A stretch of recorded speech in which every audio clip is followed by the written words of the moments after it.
What's going on, guys? Shane here. Today we're going to be covering some spinning moves. Not only will I teach the techniques, but also some strategies and setups so that you can add them into your arsenal. Let's take a look.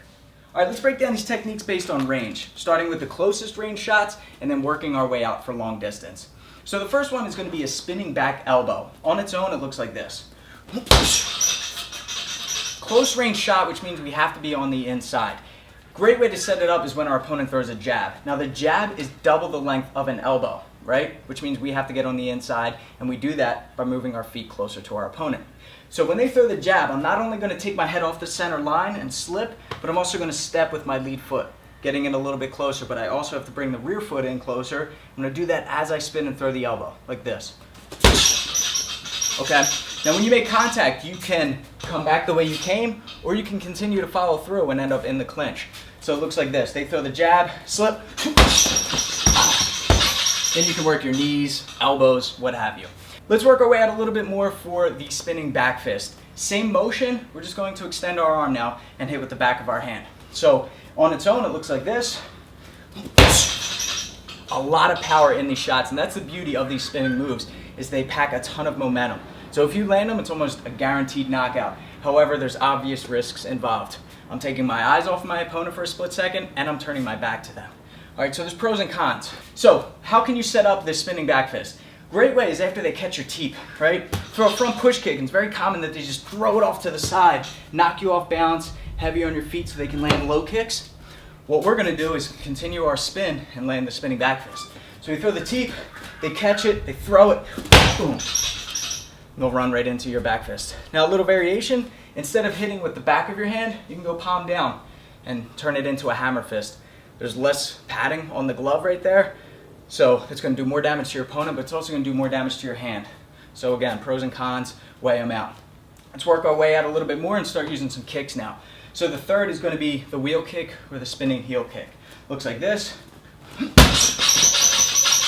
Now if you're going to practice this on a heavy bag, you have to be careful not to hyperextend your knee, so always keep a slight bend if you're hitting something like a heavy bag.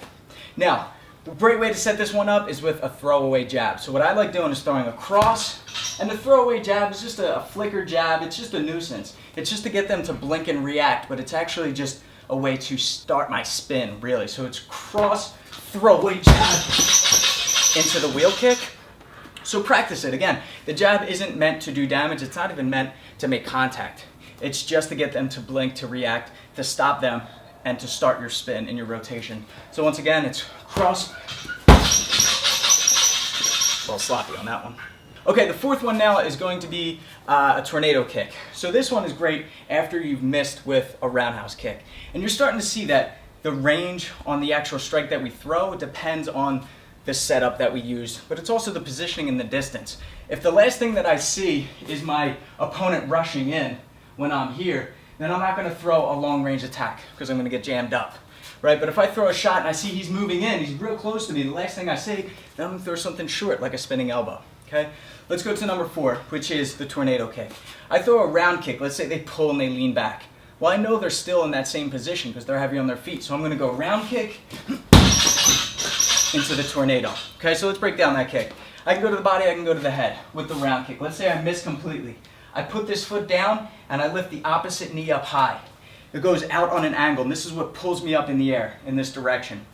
The same kick that started is the kick that finishes. Okay, so once again, I kick, I jump, and then I throw that final kick at the end. Once again, moving around. Tornado kick. All right, the fifth and final is a back kick. On its own, it looks like this. And the combo that we're going to do to set it up covers a ton of distance, but it's just a jab cross. What we're going to do is throw the jab, but step in on the cross. As we put this foot down, we're going to aim our heel directly at the target. It's a great way of lining your kick up. This is aiming at the target, so now I'm going to spin, look over my shoulder. I'm going to chamber my heel to my butt and just drive my heel directly into the target.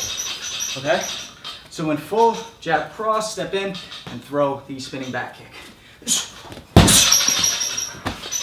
Alright guys, thanks for watching. Now remember, if you want to land your spinning shit, it depends on your setup, the position of your opponent, and the range of your attack.